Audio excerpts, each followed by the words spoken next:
Hola, ¿cómo están? Vamos a continuar con las clases de orgánica, en este caso derivados de ácidos carboxílicos. Ya hemos terminado con los ácidos carboxílicos, empezamos con sus derivados. Esto sigue siendo parte de la unidad 1, si están siguiendo el programa, por las dudas, esto sigue siendo parte de la unidad 1.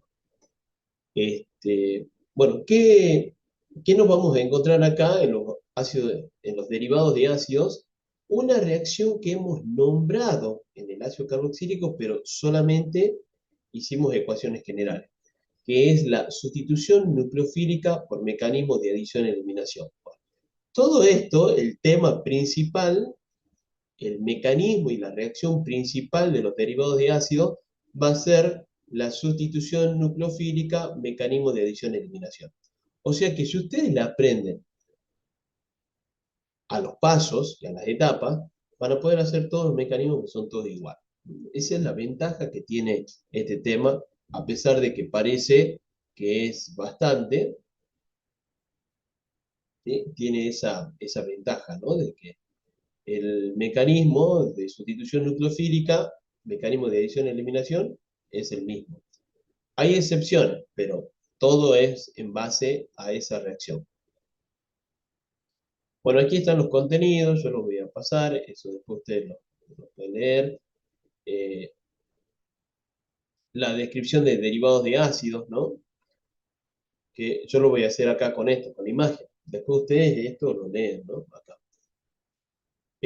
Derivados de ácidos se llaman así porque todos son parte del ácido carboxílico, pero reemplazando el grupo hidroxilo del ácido carboxílico.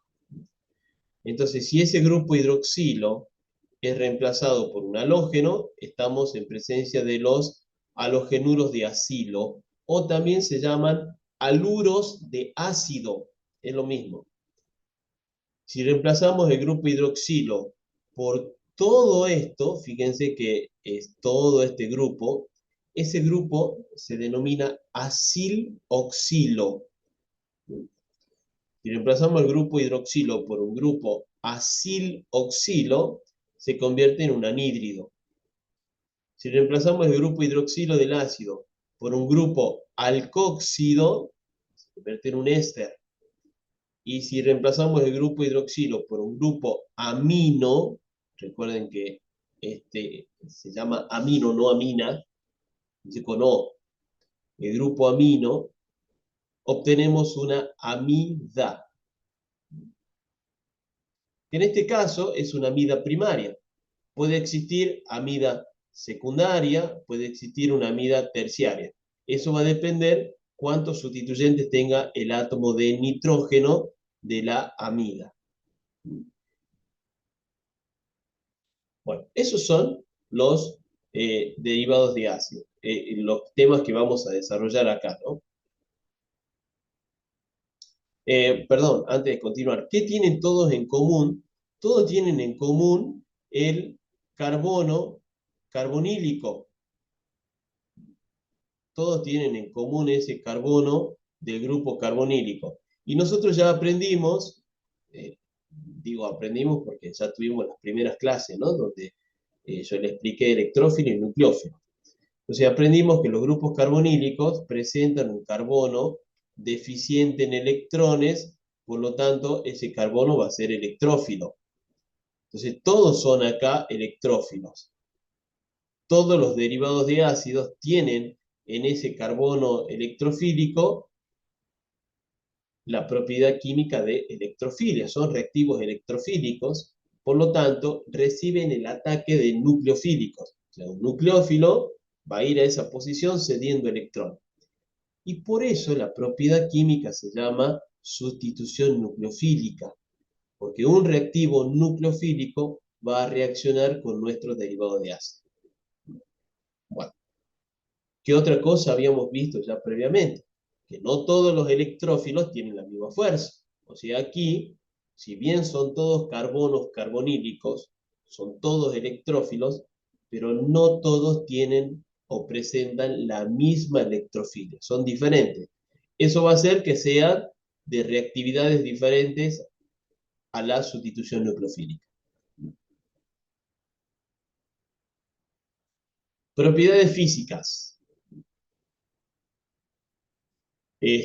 Aquí tenemos una gráfica donde dice punto de ebullición, que sería en el eje de la Y, en función de masa molecular, sería en el eje de las X. Hay una línea donde están los alcanos, aquí hay una curva de los alcanos, hay una curva de los alcoholes y hay una curva del ácido carboxílico. Cuando vimos ácidos carboxílicos aprendimos que ellos tienen mayor punto de ebullición que los alcoholes porque forman puente hidrógenos dobles llamados dímeros, o la estructura en realidad se llama dímero, ¿no? Porque hay dos puentes hidrógenos por cada molécula de ácido carboxílico. Eso genera una mayor fuerza de atracción entre moléculas y por lo tanto un mayor punto de ebullición. Sin embargo, fíjense que aquí las amidas tienen curvas que van por arriba de los ácidos, o sea que tienen mayor punto de ebullición que los ácidos. Entonces vamos a tener que ver por qué tienen mayor punto de ebullición que los ácidos. Bueno, acá nos dicen que los ésteres y cloruro de acilo tienen punto de ebullición cercano a los alcanos, no ramificados, son parecidos, con masas moleculares similares.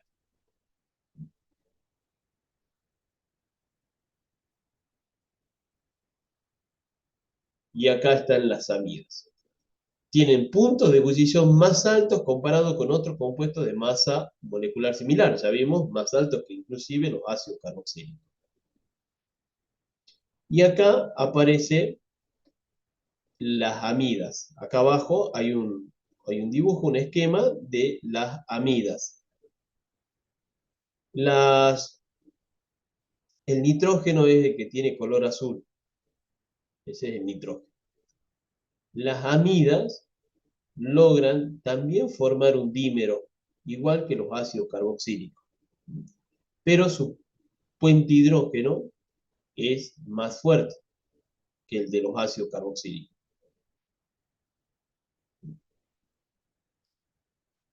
Y eso hace que el punto de ebullición sea mayor que los ácidos carboxílicos. Aquí hay una resonancia muy importante. Ustedes ya saben hacer la resonancia del ácido úrico porque ya lo vimos, ¿no?, en la clase anterior, o sea, ya lo tienen que saber. Resonancia del grupo carboxílico. Cuando hacemos la resonancia del grupo carboxílico, a ver si tengo un lugar, un espacio, acá abajo lo voy a hacer. Cuando hacemos la resonancia del grupo carboxílico, hacemos lo siguiente. Pasamos el par de electrones al oxígeno, dejamos el carbono positivo, el oxígeno negativo, y luego pasamos el par de electrones del oxígeno del grupo hidroxilo y formamos un doble enlace con ese carbono.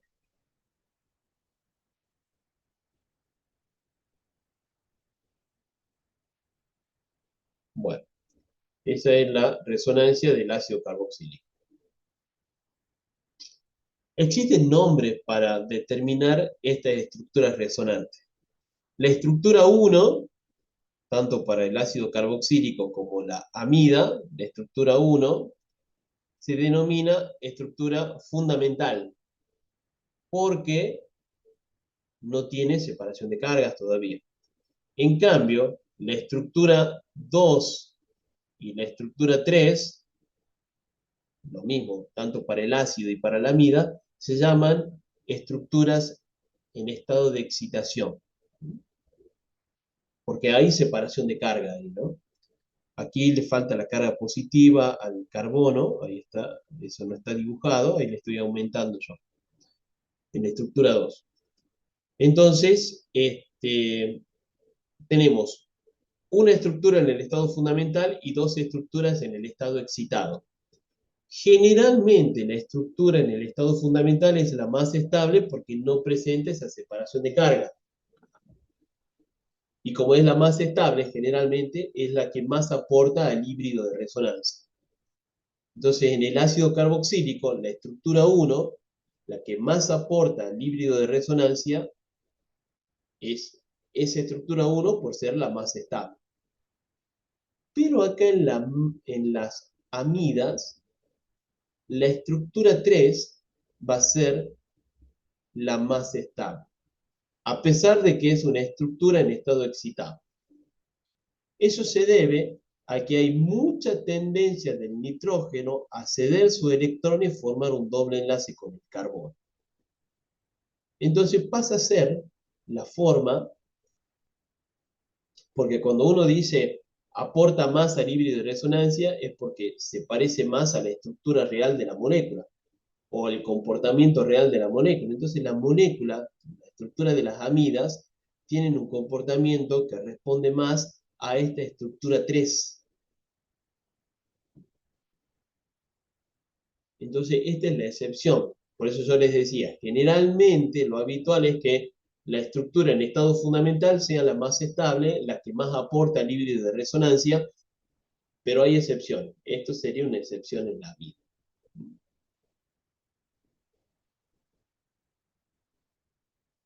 Solubilidad. Son solubles en solventes orgánicos, como alcoholes, bueno, aquí nos dan la lista, halogenuros de acilo y anhídrido. Acá hay algo importante. Algo importante que ahora quizás no nos parezca de importancia, pero más adelante sí, y lo tienen que aprender a asociar. Dice acá, los halogenuros de acilo y anhídrido no pueden usarse en solventes nucleofílicos tales como agua o alcoholes. Recordemos que el agua es un nucleofílico neutro. El alcohol también es un nucleofílico neutro. Pero también suelen utilizarse como solvente. Entonces los halogenuros de acilo y anhídridos no pueden usarse, no pueden disolverse en agua o en alcohol, porque ellos van a reaccionar con los nucleófilos. Porque yo acabo de decir que los compuestos carbonílicos son electrófilos. Entonces, si yo lo mezclo con un nucleófilo, puede haber reacción. Entonces, por eso, los halogenuros de acilo y anhídrido, no. ¿Por qué ellos dos nada más? Y porque seguro son los más reactivos. Recuerden que esto es algo parecido a ácido-base, ¿no? Esto siempre ustedes intenten buscar similitudes en concepto para que les sea más fácil recordar las cosas. Cuando vimos ácido-base, aprendimos que no cualquier ácido con cualquier base pueden dar una reacción ácido-base. Por ejemplo, nosotros decimos, ¿los alcoholes presentan acidez? Sí, los alcoholes presentan acidez. Pero si yo lo mezclo con hidróxido de sodio, no va a dar reacción ácido-base. Y va a decir, pero el hidróxido de sodio es una base fuerte, ¿por qué no va a reaccionar con un alcohol que es un ácido? Y no va a reaccionar. Ya hemos aprendido a explicar que no va a haber desplazamiento hacia los productos. O sea que no siempre que mezcle un ácido con una base puede ocurrir una reacción ácido-base. Pero lo mismo pasa con el nucleófilo y el electrófilo. No siempre que yo mezcle un nucleófilo y electrófilo significa que va a haber una reacción entre ellos dos. Va a depender de la capacidad del nucleófilo para ceder electrones y formar un enlace covalente, pero también va a depender de la capacidad del reactivo electrofílico de aceptar esos electrones y formar un enlace covalente. Tienen que dar las dos situaciones. Los halogenuros de acilo y los anhídridos son muy reactivos, son muy electrófilos y reaccionan con nucleófilos débiles como agua y alcohol.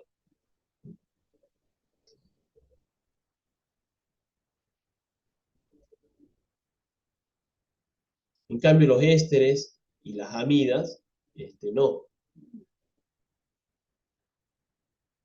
No van a reaccionar tan fácilmente con el agua y el alcohol, porque son menos reactivos, son menos electrófilos. Bueno, cuadro de solubilidades y de punto de ebullición. Esto es más que nada para que ustedes analicen cuando van estudiando y hagan una interpretación, ¿no? Un éster, fíjense de una amida, cómo la amida tiene mayor punto de ebullición que los ésteres. ¿Qué más tenemos acá? Solubilidades. Estos son ejemplos de solvente. Y estos solventes ustedes ya lo han utilizado mucho. A la dimetilformamida y al acetonitrilo. ¿Dónde? En mecanismo SN2. Porque estos son solventes polares, pero apróticos. El dimetilsulfóxido, bueno, ese tiene compuesto azufrado.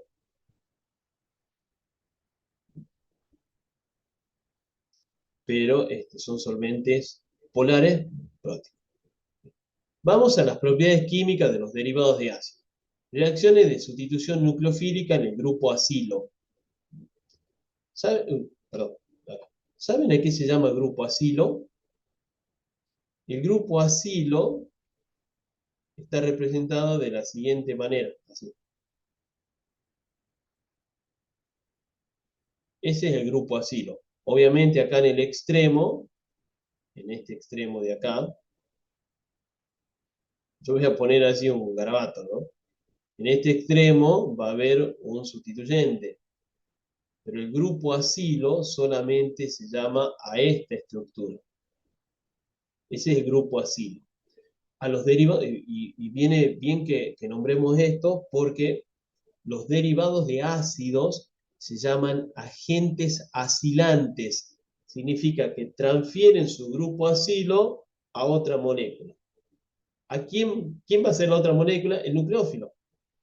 Los derivados de ácidos transfieren su grupo acilo a un reactivo nucleofílico. Son agentes acilantes. ¿Cómo se va a llamar el mecanismo de eso? Se va a llamar mecanismo de adición-eliminación. ¿Cómo se va a llamar la reacción? Se va a llamar reacción de sustitución nucleofílica.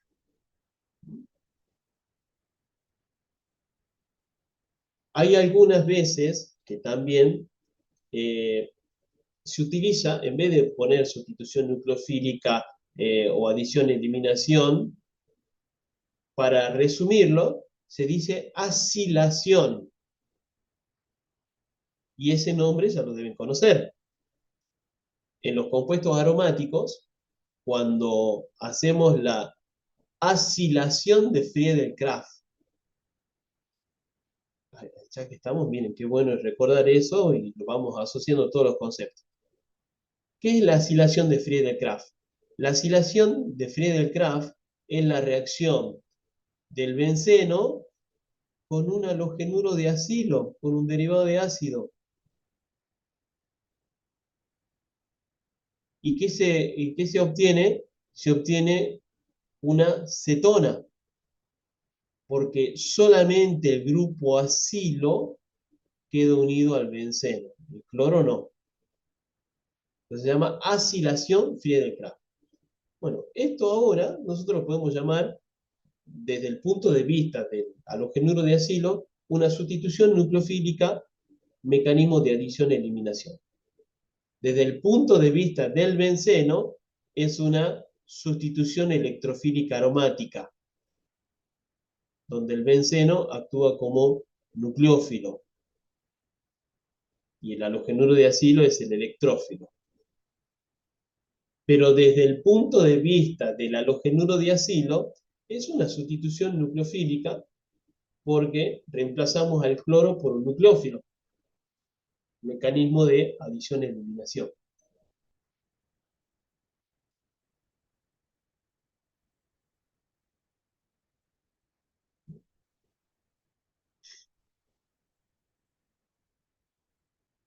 Bien, miren cómo hemos encontrado relaciones, ¿no? Volvemos acá, entonces, reacciones de sustitución nucleofílica en el grupo acilo.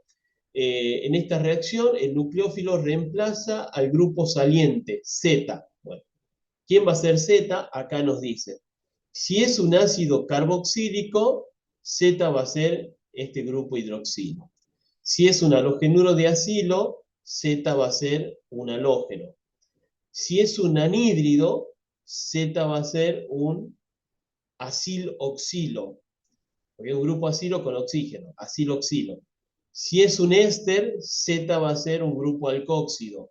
Y si es una amida, Z va a ser un grupo amino.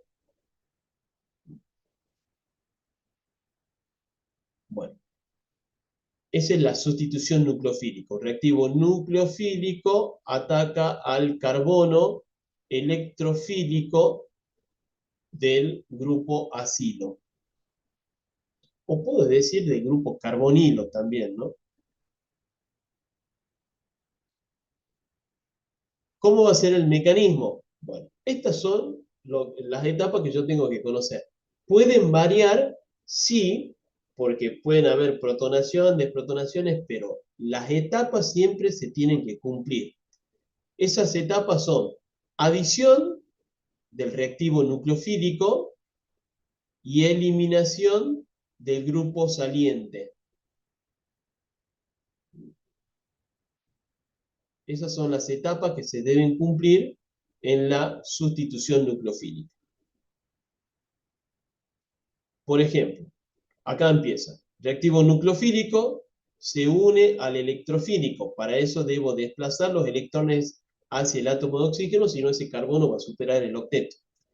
Forma un enlace covalente entre el nucleófilo y el electrófilo. Nucleófilo cede electrones, electrófilo acepta electrones. Una vez que se forma ese enlace covalente, ya es la etapa de adición, pasamos a la etapa de eliminación. Z va a ser el grupo saliente, que puede ser un oxidrilo, puede ser un halógeno, puede ser un aciloxilo, un alcóxido, puede ser un grupo amino.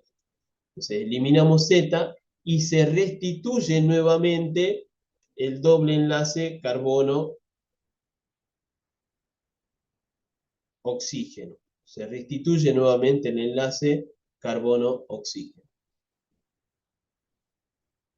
Por lo tanto, tenemos ya la sustitución completa. Hemos reemplazado a Z por un nucleófilo. Estos son los pasos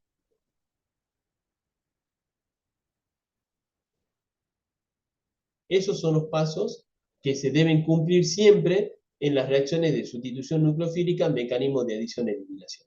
Siempre deben estar esos pasos. Bueno, orden de reactividad de los derivados de ácidos. Si aquí está señalado el halogenuro de alquilo como el más reactivo, significa que es porque su carbono electrofílico es el más electrofílico de todos. Si aquí la amida está señalada como menos reactiva, significa que su carbono electrofílico es el menos electrofílico de todos. Esa es la relación entre reactividad y electrofilia. El más reactivo seguro es porque tiene el carbono más electrofílico. Y el menos reactivo porque tiene el carbono carbonílico menos electrofílico. ¿Y de qué depende de la electrofilia? De la deficiencia electrónica. O sea que el más electrofílico, aquí vamos a seguir poniendo conceptos que ya hemos visto, el más electrofílico es el de mayor deficiencia electrónica. O sea, el que le faltan más electrones.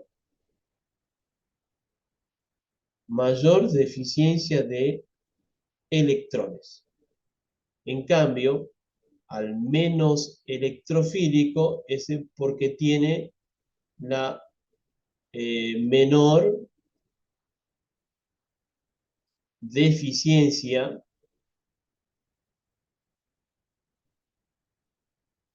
de electrones. El de mayor deficiencia electrónica es el de menor estabilidad, porque está más lejos del octeto, de completar el octeto.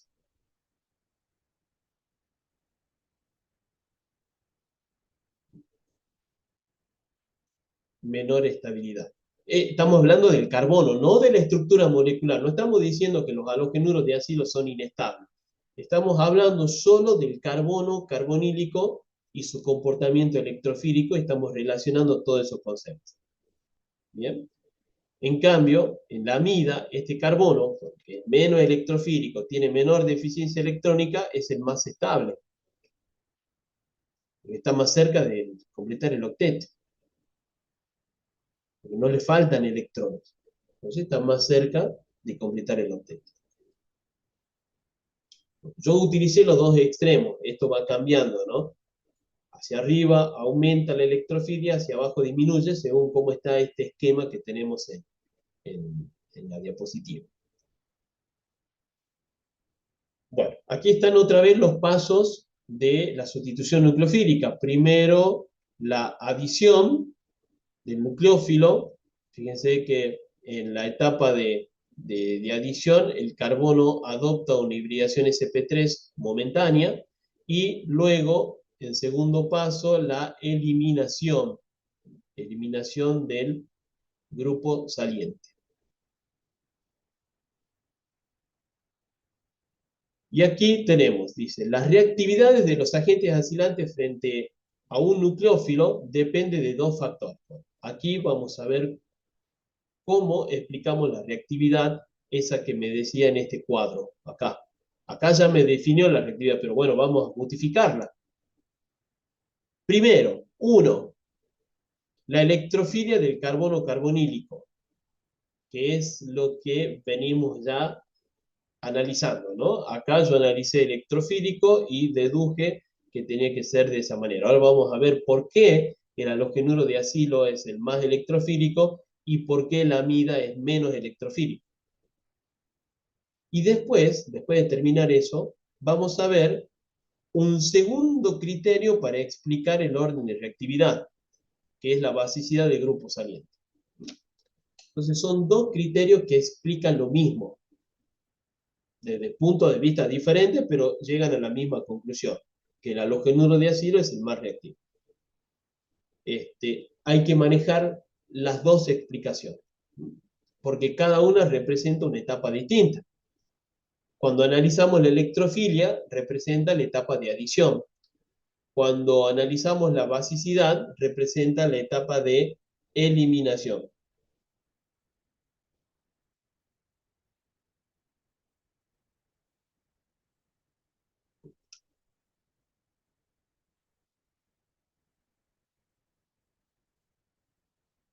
Bueno, vamos a empezar con los halogenuros de acilo. Empezamos con el halogenuro de acilo. Esta es su resonancia. Y fíjense que los movimientos electrónicos son iguales a lo que hicimos recién con la amida, lo que yo les hice recién con el ácido carboxílico. Son iguales. Empiezo por el grupo carbonílico, dejo el carbono positivo y el oxígeno negativo. Eso es el estado excitado. Y pasamos el par de electrones del cloro formando el orbital pi.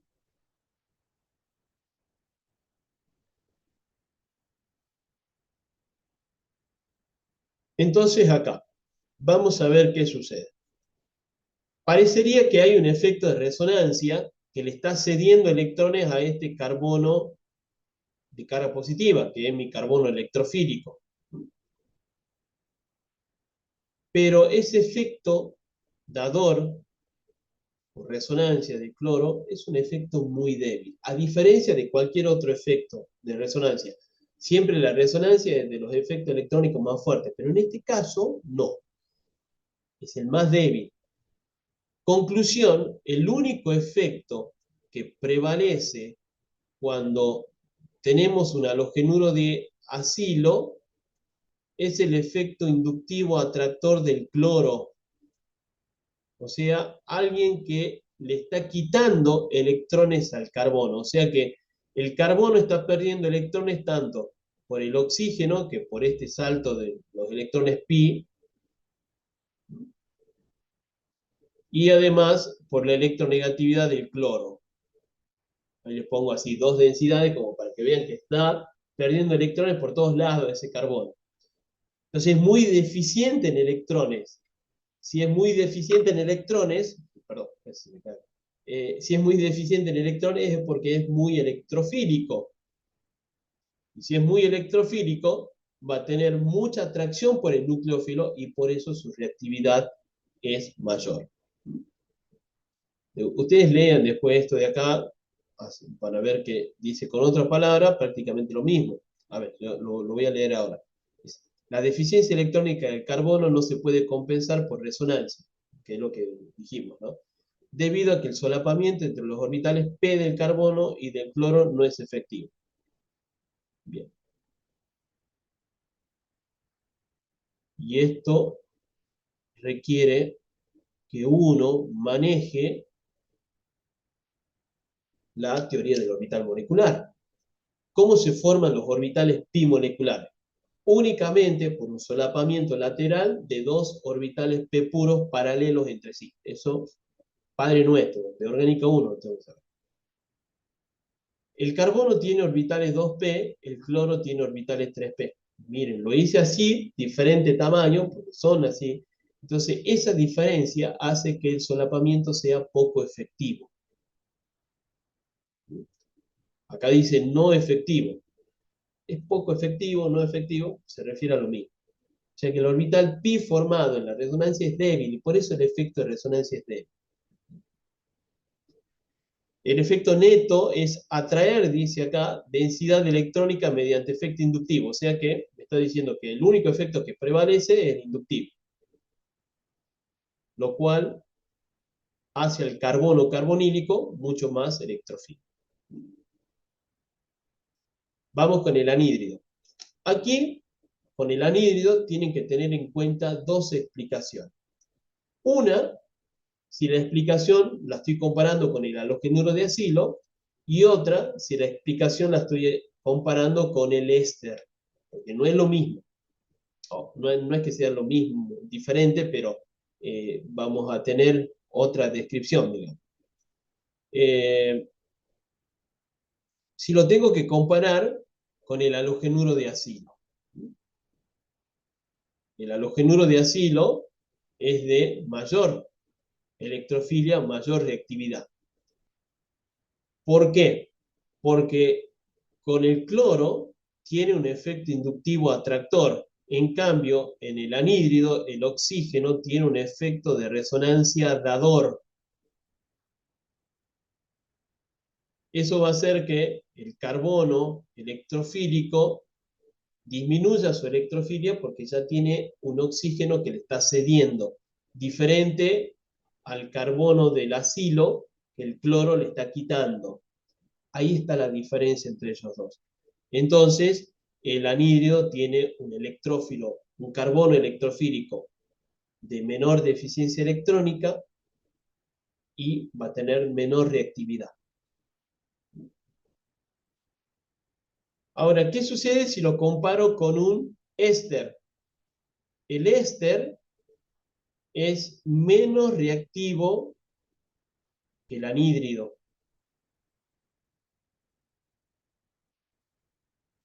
En el éster voy a ver que tiene el mismo movimiento electrónico acá inicial que en el anhídrido.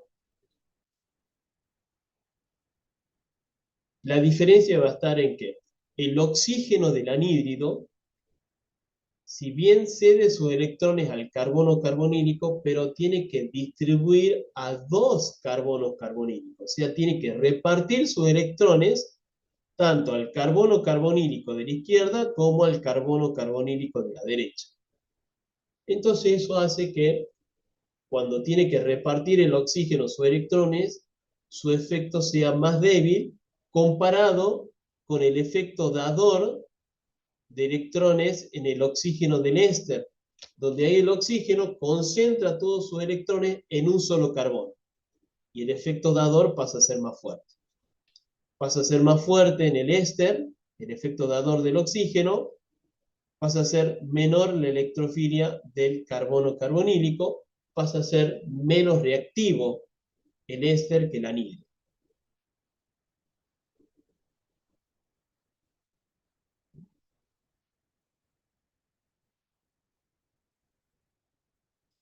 Aquí en la descripción habla de estabilidad. Dice, el carbono del grupo carbonilo de un anhídrido está más estabilizado. Bueno, ojo que acá vuelvo acá nosotros ya habíamos visto que cuando decimos más estable, nos estamos refiriendo a que es menos electrofílico. ¿Mm? Hay que... Entonces, aquí nos está diciendo, con otras palabras, pero nos está diciendo lo mismo, es menos electrofílico que el correspondiente a un halogenuro de ácido. Es menos electrofílico que el halogenuro de ácido, que es lo que yo le expliqué acá recién con palabras. El átomo de oxígeno es mejor dador de electrones que a un átomo de carbono con hibridación sp2 por resonancia. Ahí está. Eso es para compararlo con el halogenuro de ácido. Para compararlo con el éster, tengo que decir esto acá, ambos grupos carbonilo compiten por el mismo par de electrones y por lo tanto se reduce el grado de estabilización de cada uno. Se reduce la disminución de la electrofilia de cada uno. Son más electrofílicos que el éster. Aquí lo está hablando desde el punto de vista de la estabilidad. Vamos ahora con el éster. Y vuelve aquí a hablar de la deficiencia electrónica, ya no habla de estabilidad. O sea, va utilizando esos dos conceptos porque son lo mismo, ¿no? La deficiencia electrónica del carbono carbonílico se compensa por resonancia con el par de electrones no compartidos del átomo de oxígeno. Bueno, ahí está. Este movimiento de esta estructura me está demostrando que ese carbono electrofílico está compensando su deficiencia aceptando los electrones de ese oxígeno. O sea que va a ser menos electrofílico que el anhídrido. Esta estabilización, ahí otra vez vuelve con el concepto de estabilidad, hace que los ésteres sean menos reactivos que los anhídridos. Estamos estabilizando, ese efecto es más efectivo que el éster, es más efectivo que el anhídrido, porque aquí en el anhídrido tiene que repartirse en dos. Entonces el carbono carbonílico del éster es más estable que el carbono carbonílico del anhídrido. Si es más estable, porque es menos electrófilo. Si es menos electrófilo, menos atracción por el nucleófilo, menor velocidad de reacción. Vamos con las amidas. Resonancia de la amida. Y hace un momento hemos señalado que en esta resonancia de las amidas, la forma que más contribuye, la estructura que más contribuye al híbrido de resonancia, era la que tenía el doble enlace carbono-nitrógeno. Y justamente aquí me lo está aclarando, la estructura de resonancia que más contribuye al híbrido.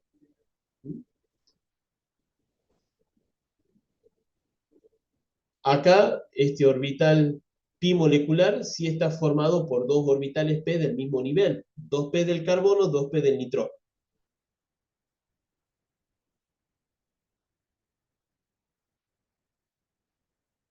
Aquí el nitrógeno, si lo queremos ver de otra manera, el nitrógeno es menos electronegativo que el átomo de oxígeno, cede con mayor facilidad sus pares de electrones y por eso el efecto dador de electrones es más fuerte que en el oxígeno. Más fuerte que en el oxígeno. Entonces, seguro estabiliza más al carbono, seguro disminuye más la electrofilia del carbono y hace que sea menos reactivo. Me refiero al carbono carbonílico, que es electrofílico.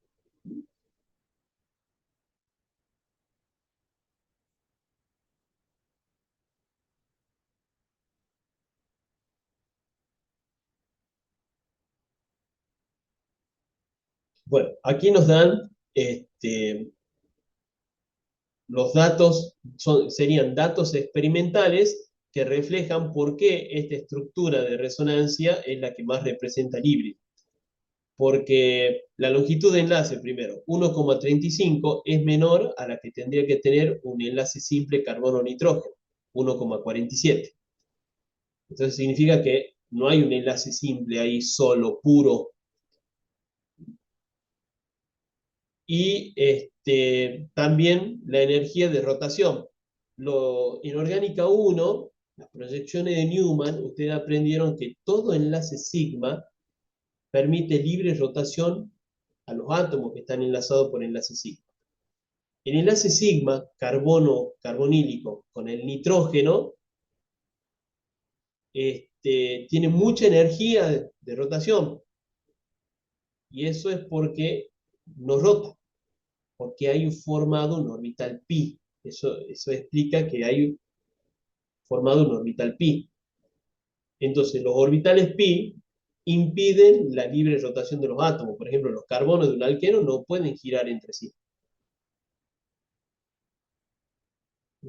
Esto que estamos hablando, este concepto, lo vamos a poder utilizar en infrarrojo, lo vamos a poder utilizar en RMN, e inclusive a ustedes, cuando hagan química biológica, que ahí van a ver proteínas, van a ver aminoácidos, esto va a ser de gran importancia, porque los aminoácidos, cuando forman péptidos, forman uniones amidas, grupos amidas, y hay una rotación que no se puede ahí, pero en los costados hay rotación, hay toda una explicación estructural debido a este orbital pi formado entre el carbono carbonílico y el nitrógeno, que no permite esa rotación.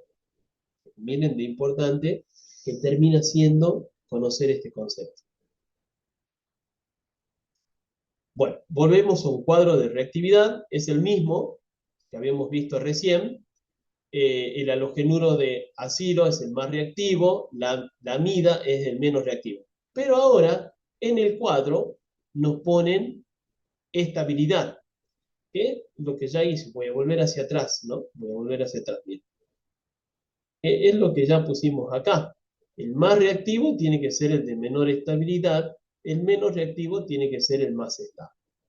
Eso es lo que nos están proponiendo en esta imagen. El halogenuro de acilo tiene el carbono carbonílico, fíjense acá arriba dice, ¿no? En el cuadro. Estabilización del carbono carbonílico, el menos estabilizado. Estabilización del carbono carbonílico en la acetamida, que es una amida, el más estabilizado, porque es el menos electrofílico.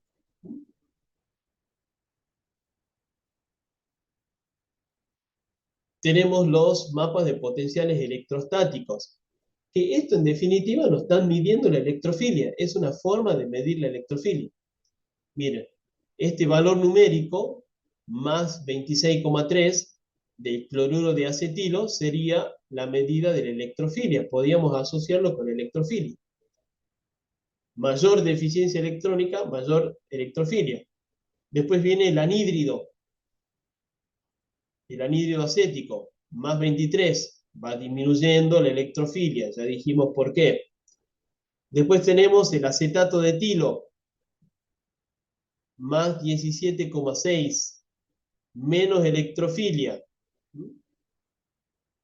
Y por último, la acetamida, menos electrofilia, 11,9. Ahora, aparece acá uno, que es un dato que no lo habíamos nombrado en ningún momento, a ver, estoy verificando antes, no, en ningún momento lo habíamos nombrado, pero sí lo hemos nombrado en el video anterior, que son los ácidos carboxílicos. Y bueno, ahora al principio también dijimos un pedacito nada más. Los ácidos carboxílicos también tienen un carbono carbonílico que es electrófilo y también sufren reacciones de sustitución nucleofílica. Ahora, en ningún momento hemos explicado si es más o menos reactivo que los derivados de ácidos. Y acá este mapa de potencial electrostático me permite responder eso.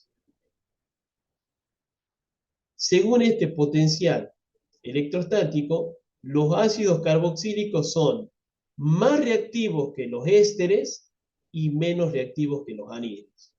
O sea que se encuentran en el medio. Por lo tanto, el orden final sería halogenuro de acilo, más reactivo.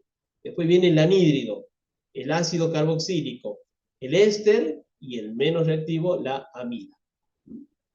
Ahí tenemos un orden de reactividad. Bueno, pasamos al segundo criterio, ¿no? ¿Se acuerdan que eran dos criterios? Uno por la electrofilia y el otro era por la basicidad del grupo saliente.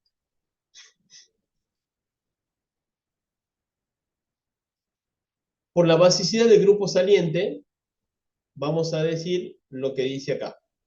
Cuanto más débil sea la base, mejor será el grupo saliente. Cuanto más débil sea la base, mejor será el grupo saliente. ¿Qué relación tiene la basicidad con la estabilidad? Las bases más débiles, las bases más débiles son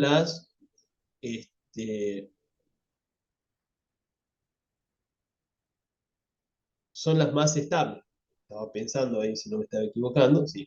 Las bases más débiles son las de mayor estabilidad.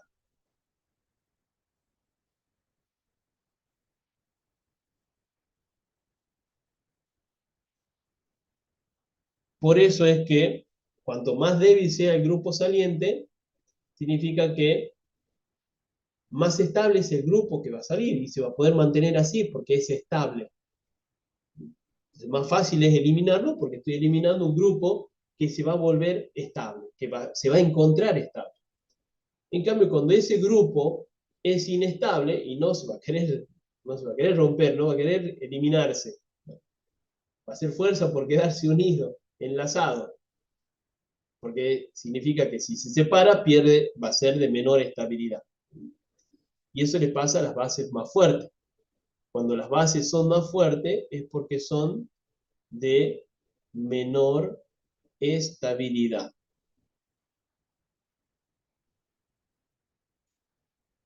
Ahora, ¿cómo sabemos que el cloruro es una base débil y el amiduro que tenemos acá del nitrógeno es una base más fuerte? Es porque nosotros tenemos que aprender, aunque ya aprendimos, ya han aprendido, imagino, el orden de acidez. El anión cloruro viene del ácido clorhídrico. Este es un anión acetato, que es un aciloxilo, viene de los ácidos carboxílicos.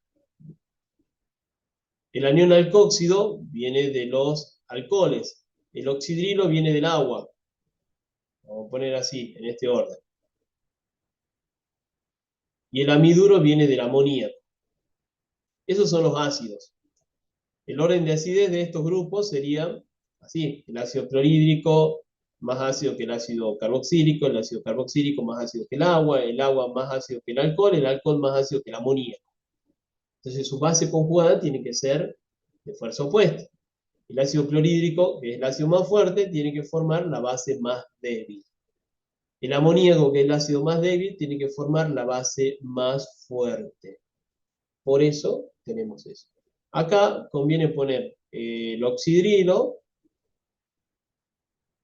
es de menor basicidad que los alcoxilos. No así aproximadamente igual. Sí, no hay mucha diferencia, pero hay diferencia, no son iguales.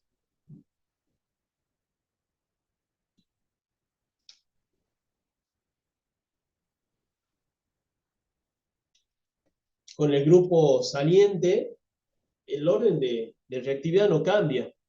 El halogenuro de acilo sigue siendo el más reactivo de todos. No podemos cambiar eso. ¿Por qué va a ser el más reactivo? Y porque el grupo saliente es el de menor basicidad. Hacer el de menor basicidad es una estructura de mayor estabilidad. Después viene el anhídrido, el éster, la amida. Recordemos que el ácido carboxílico estaría acá en el medio. El ácido carboxílico está en el medio del anhídrido y del éster. Eso lo aprendimos por el mapa de potenciales electrostáticos. Ahora, Miren algo importante. Acá aparece un anión carboxilato, que no es lo mismo que ácido carboxílico. Este anión carboxilato es menos reactivo que la amida. Es menos reactivo que la amida.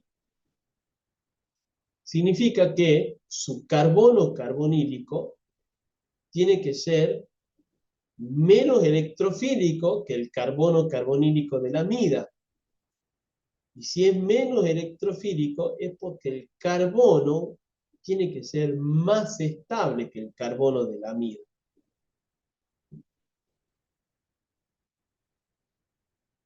Y si nosotros hacemos la resonancia del anión carboxilato, vamos a ver que en ningún momento aparece la carga positiva en el carbono carbonílico.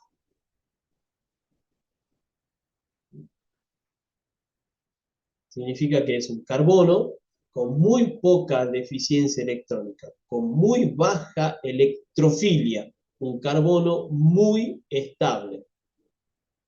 Y por eso aquí hay un guión, no tiene grupo saliente.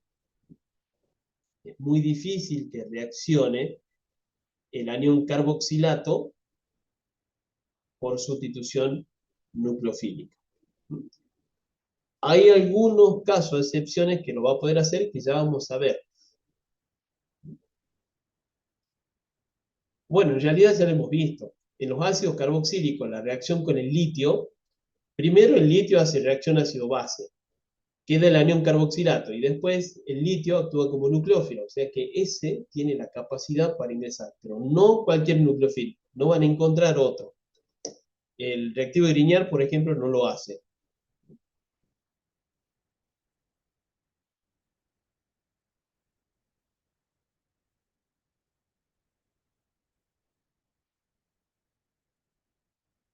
Bien.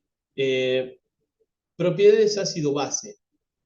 Los derivados de ácidos carboxílicos son básicos y son ácidos, o sea que podemos decir que son anfóteros. La importancia relativa de la resonancia en los derivados, estoy leyendo acá, ¿no? Se pone en manifiesto también por su basicidad y su... Ah, bueno, aquí está. La basicidad van a ser básicos cuando acepten protones. Pero ¿quién va a aceptar protones? El oxígeno del grupo carbonilo. Ese va a ser el que presenta basicidad. Pero la acidez, y acá lo dice en el texto, va a ser por formación de iones enolato.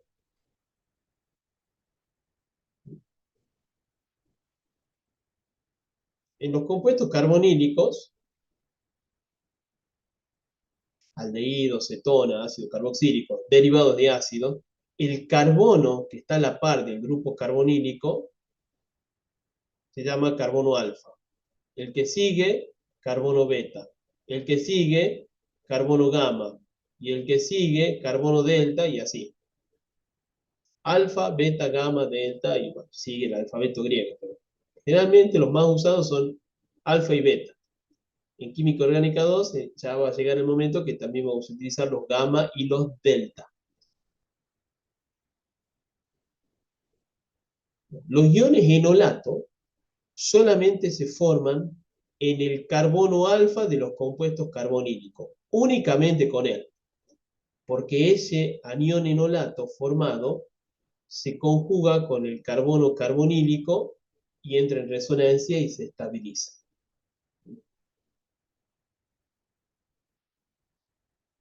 Esto de aniones enolato, ustedes ya lo estudiaron en aldehído y cetona en química orgánica 1, donde se daba la condensación aldólica, se daba la alfa-halogenación, se daba la reacción del iodoformo. Aquí vamos a formar iones enolato, indicando de que estos compuestos presentan acidez en este carbono.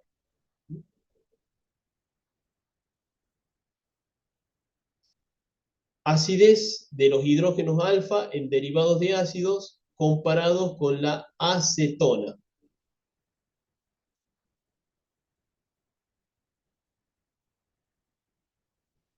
Aumento de la acidez de hidrógenos de carbono alfa. Aumento de la acidez de hidrógenos de carbono alfa. El halogenuro de acilo, que tiene un pK aproximadamente de 16, es el de mayor acidez.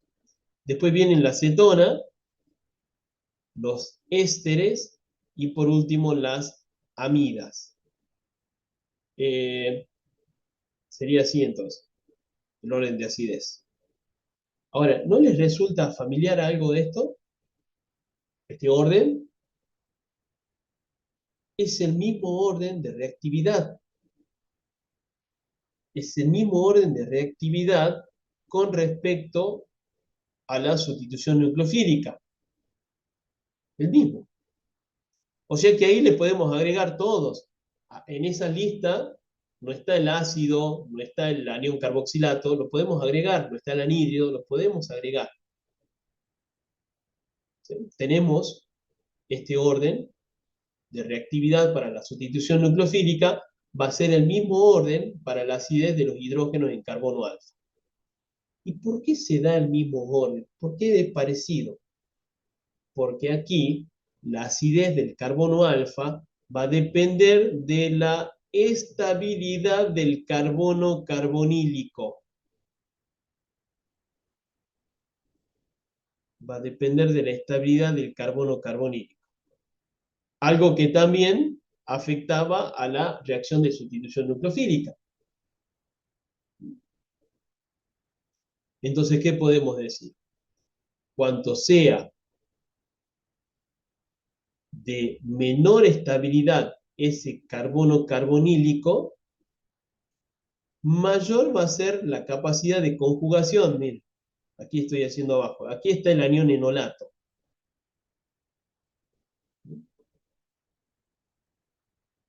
Justo esta es una flechita que dice orden de estabilidad.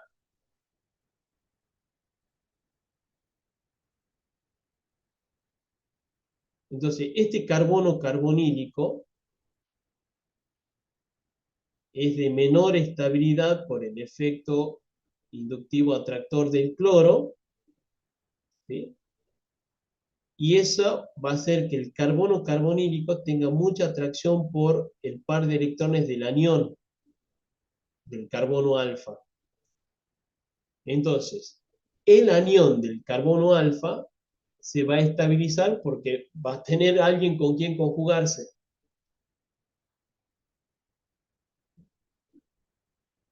Fíjense que por ahí si se están mareando, voy a volver a repetir. Estoy hablando de dos estabilidades. Una es la estabilidad del carbono carbonílico y la otra es la estabilidad de la base conjugada. Cuando el carbono carbonílico es menos estable, hay mayor atracción para la conjugación con el anión y el anión pasa a ser más estable.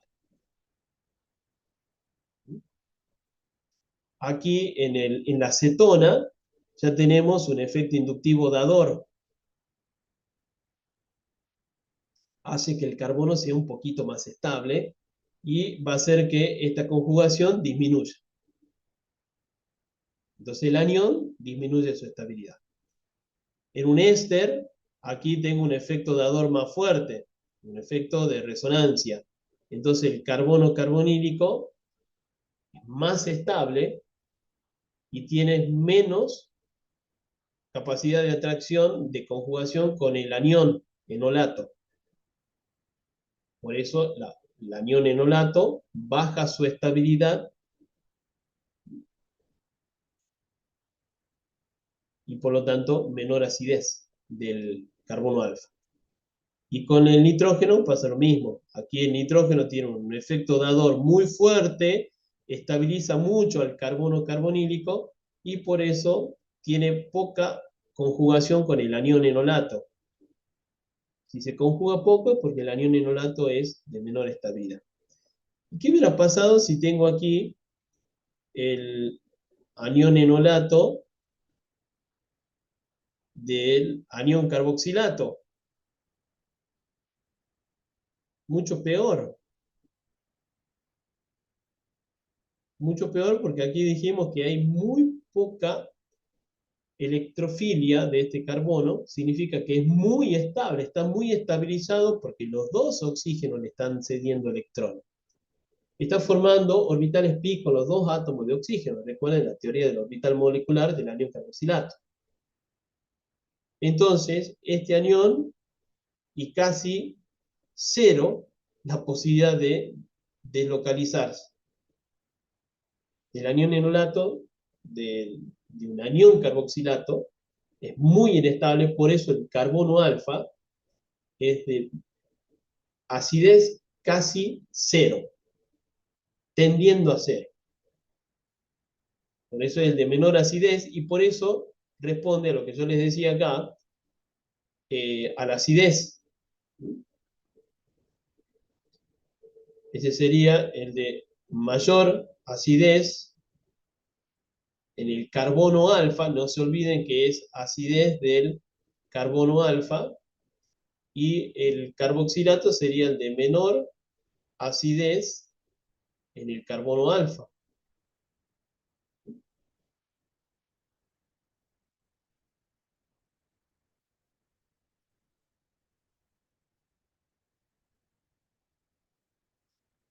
Bueno, pasamos a los... Esto de orden de acidez de enolato, siempre preguntan, ¿no? Siempre preguntan. Y orden de reactividad también, a la sustitución nucleofílica también. Siempre preguntan. Porque es de lo más importante que tienen que ver. Bueno, métodos generales de síntesis. Este cuadrito nos está diciendo lo siguiente. Que un derivado de ácido de menor reactividad a la sustitución nucleofílica no puede formar un derivado de mayor reactividad a la sustitución nucleofílica. Por ejemplo, miren, la amida está acá abajo, de color sería un azul, celeste. La amida no puede convertirse en un éster. La amida no puede convertirse en un anhídrido, por eso no hay ninguna flechita que vaya hacia el éster o que vaya hacia el anhídrido. La amida no puede convertirse en un halogenuro de acilo, o sea, el derivado de menor reactividad no puede convertirse en un derivado de mayor reactividad. Sí puede ocurrir lo opuesto. El derivado de mayor reactividad sí puede convertirse en un derivado de menor reactividad. O sea que el halogenuro de acilo se puede convertir en todos los derivados porque él es el más reactivo. Se puede convertir en anhídrido, en éster, en amida. El anhídrido no puede convertirse en halogenuro de acilo, pero sí puede formar ésteres y amidas. El éster solo puede formar amida. Y la amida no puede formar ninguno de los derivados. Lo que sí coinciden todos, los cuatro, es que por hidrólisis se pueden convertir en ácido carboxílico. Por eso acá la flechita final, fíjense en aquí voy a hacer yo una flechita final. Por hidrólisis, todos se convierten en ácido carboxílico. Y el ácido carboxílico puede convertirse en un halogenuro de acilo y así dar toda esa forma cíclica. O sea que de la amida yo podría llegar a un halogenuro de acilo, pero no en forma directa. Tendría que hacer la hidrólisis de la amida, convertirla en ácido carboxílico y después recién ese ácido carboxílico lo voy a poder convertir en halogenuro de acilo.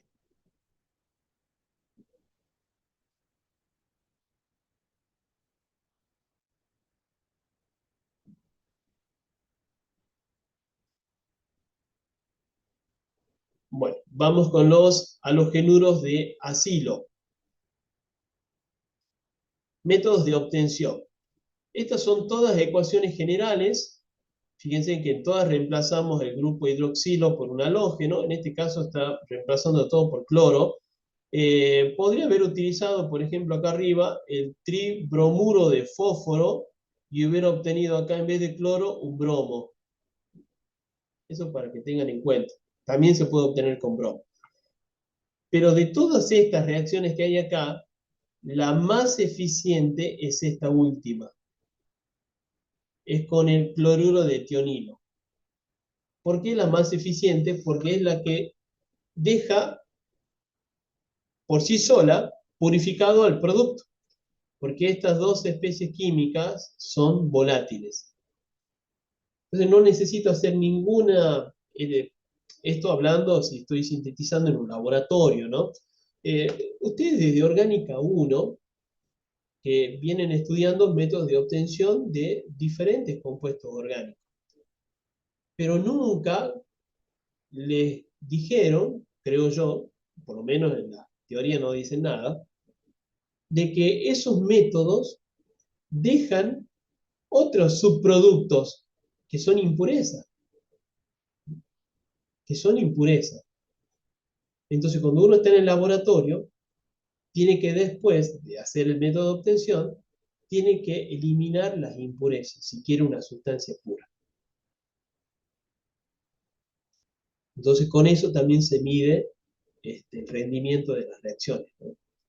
Pero en este caso, el cloruro de tionilo es el mejor de todos estos métodos que tenemos acá, porque solo los subproductos solo se van eliminando, son volátiles, se van como gas. Entonces me dejan al cloruro de tionilo, perdón, al halogenuro de acilo, quise decir, ya purificado solo. Entonces tenemos el mecanismo de esto. El mecanismo para el método de obtención de halogenuro de acilo. Es el único mecanismo para obtener halogenuro de acilo, o sea que tengo que saberlo sí o sí.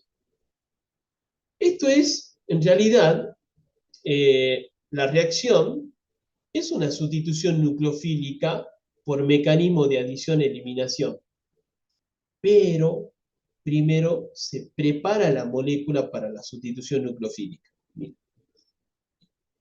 Empieza siendo el nucleófilo el grupo hidroxilo del ácido.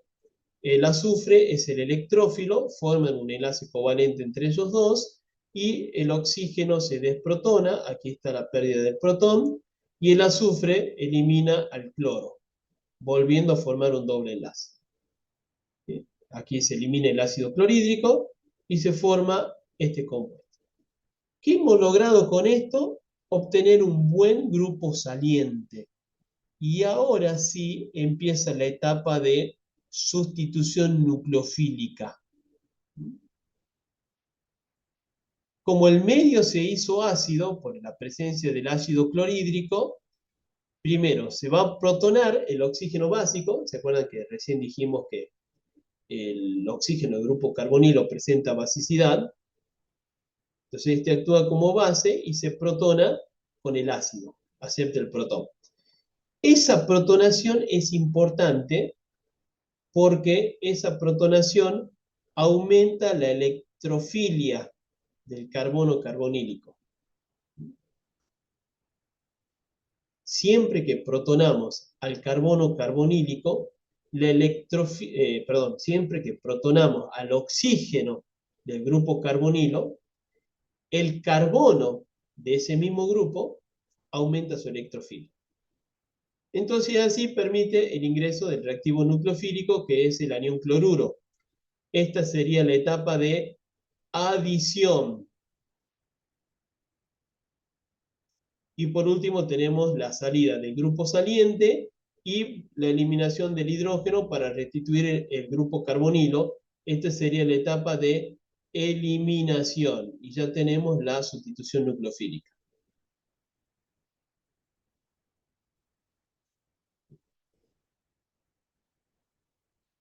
El azufre elimina también cloro, el azufre termina formando dióxido de azufre, y el protón que liberó el oxígeno de acá para formar el doble enlace con el cloruro que se liberó de acá, forman ácido clorhídrico.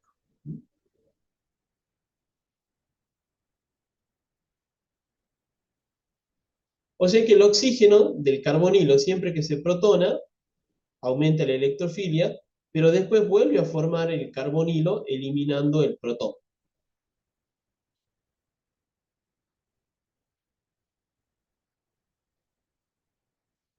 Reacciones de sustitución nucleofílica. Ya nosotros hemos aclarado que el halogenuro diacilo es el más reactivo de todos.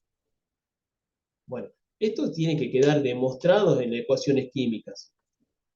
Como el halogenuro diacilo es el más reactivo de todos, no va a reaccionar, perdón, no va a necesitar en su reacción ni calentamiento, ni tampoco necesita de catalizadores. Eso diferencia la reactividad del halogenuro diacilo con el resto. Entonces, si yo agrego alcohol, el alcohol es mi nucleófilo. La piridina acá está como solvente, no es ni catalizador ni nada. Está como solvente del cloruro de benzoína. Entonces, el alcohol es el nucleófilo y acá tenemos la etapa de adición. Adición del reactivo nucleofílico. ¿Qué dijimos? Cuando el nucleófilo es neutro, ¿qué hay que hacer después? ¿Qué le sucede? Queda positivo y hay que desprotonar. Eso, si se lo aprenden, si lo vienen aprendido de Orgánica 1 o si lo aprenden ahora con ácido carboxílico, lo tienen que seguir aplicando acá y van a ver cómo se facilitan todas las cuestiones. Alcohol, nucleófilo neutro, cede sus electrones, forma un enlace covalente con el electrófilo. Entonces el oxígeno queda positivo, hay que desprotonarlo y eliminamos el cloro. Volvemos a formar el doble enlace carbono-oxígeno con este grupo oxígeno negativo. Y formamos un éster. Esto aquí estamos viendo una propiedad de sustitución nucleofílica del halogenuro diacilo. Pero después cuando veamos el éster, esto va a ser un método de obtención del éster. Miren cómo la misma reacción me va a servir para dar dos cosas diferentes. Dos cosas diferentes, dos puntos de vista distintos. Método de obtención del éster o el propiedad química de un halogenuro diacilo. Vamos con la hidrólisis del halogenuro diacilo, que también es una sustitución nucleofílica, mecanismo de adición e eliminación. No necesita catalizador, no necesita agua. Es más, los halogenuros diacilo de bajo peso molecular se hidrolizan con la humedad ambiente. Quiere decir que no necesitan agua en estado líquido para que reaccionen. Son tan reactivos que no. El mecanismo, si ustedes ponen este mecanismo superpuesto con este de acá, son los mismos. La diferencia por ahí está en alguna notación, miren. Acá tenemos al agua mi reactivo nucleofílico. El carbono carbonílico electrófilo. Entonces señalo el ataque del nucleofílico que cede los electrones para formar el enlace covalente. Nucleofílico neutro, queda su oxígeno positivo. Acá yo lo podría haber hecho todo en el mismo movimiento, como está escrito en el éster. Podría haber dicho, bueno, este oxígeno va a perder un protón, reteniendo el par de electrones, se elimina el cloro y se forma el ácido carboxílico. Acá lo hizo en dos pasos, en un paso más. Primero hizo la eliminación y después hizo la desprotonación del grupo que ingresó como nucleófilo. Yo les diría que lo hagan así como está acá. Es lo mismo. Es el mismo mecanismo. Así no tienen que hacer tantos pasos. Reacciones de reducción del halogenuro diacilo. Bueno, aquí ya no es sustitución nucleofílica, es una reducción. Los agentes reductores, hidruro de aluminio y litio, no olvidemos que esto reduce al ácido carboxílico, reduce a los aldehídos, reduce a las cetonas, ¿no? Porque acá me da esto nada más como teoría, pero después a mí en un ejercicio me puede tocar una molécula que tenga halogenuro de acilo, que tenga aldehído, que tenga cetonas, entonces yo tengo que saber resolver eso.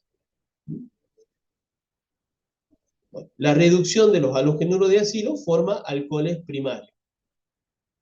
No se modifica el número de carbono. Forman alcoholes primarios con igual número de carbono. Reacción con reactivo de Grignard. Bueno, esto no va a ser para todos los derivados de ácido. La reacción con reactivo de Grignard va a ser una sustitución nucleofílica, mecanismo de adición-eliminación, porque sabemos que el reactivo de Grignard es un nucleófilo. Entonces tenemos acá, reactivo nucleofílico ataca al carbono electrofílico. Como el oxígeno queda en negativo, pasa a formar la sal con el magnesio. Pero, como es una sustitución nucleofílica, esta primera etapa era la de adición, y ahora pasamos a la etapa de eliminación del cloro y restitución del grupo carbonilo. Entonces ya no queda la sal, magnesio va a quedar eliminado. Se va a formar una acetona. ¿Qué sucede con las cetonas? Las cetonas son electrófilos también. Entonces la reacción no se va a detener ahí. Con exceso de reactivo de Grignard, la reacción va a continuar y va a pasar a ser una adición nucleofílica. Esto es muy importante.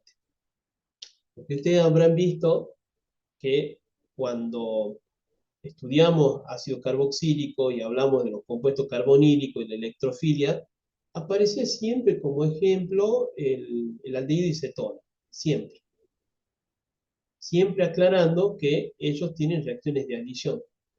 Bueno, a mí en un examen, y recuerden que el examen final puede tener parte oral, va a depender de la cantidad de alumnos. O sea, ustedes primero van a rendir la parte práctica, laboratorio, y después junto con los regulares. Ahí en esa etapa, junto con los regulares, después tocar la parte práctica y después pasar al oral. En el oral es donde me preguntan todo esto. Y en la práctica también pueden salir preguntas teóricas donde me pregunten, que describa qué ocurre en cada ecuación. Que cuando me dicen eso, la descripción es el tipo de reacción. Una es una sustitución nucleofílica, mecanismo de adición-eliminación. Y la otra es una adición nucleofílica, que es totalmente distinta. Se adiciona el reactivo nucleofílico y luego agregamos hidrógeno solamente para hidrolizar la sal, o podemos decir para protonar al anión oxígeno y convertirlo en un alcohol terciario. Este tipo de reacciones también casi siempre aparecen. Bueno, y acá está un resumen, ¿no? De los halogenuros de acilo. Con agua, con alcohol, con agua forman ácido carboxílico, con alcohol forman ésteres, con amoníaco, todos son nucleófilos, ¿no? Nucleófilo, nucleófilo, nucleófilo. Con amoníaco forman amidas, con aminas forman también amidas N sustituida, con aminas secundarias forman amidas N, N disustituida, con reducción de hidruro de aluminio y litio forman alcoholes primarios. Fíjense que aquí aparece este agente reductor que no estaba descrito, hidruro de litio en terbutoxi. Eso va a detener la reducción en un aldehído. Después tenemos el reactivo de Grignard, que formaba los alcoholes terciarios, y una reducción con el reactivo de Schirman. Miren, aquí también aparece un compuesto ya conocido, que no va a ser una reducción, perdón, esto va a ser una alquilación.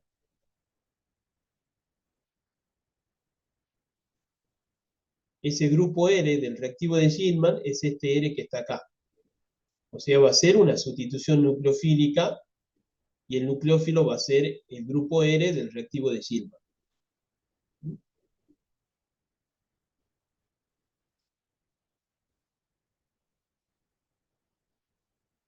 Bien, pasamos a los anhídridos. Bueno, ahí vamos a terminar para que el video no sea muy extenso, así dejamos para que ustedes tengan la posibilidad de ir adicionando los conceptos y los temas, porque todo ahora es sustitución nucleofílica, y vamos a continuar la próxima clase con los anhídridos.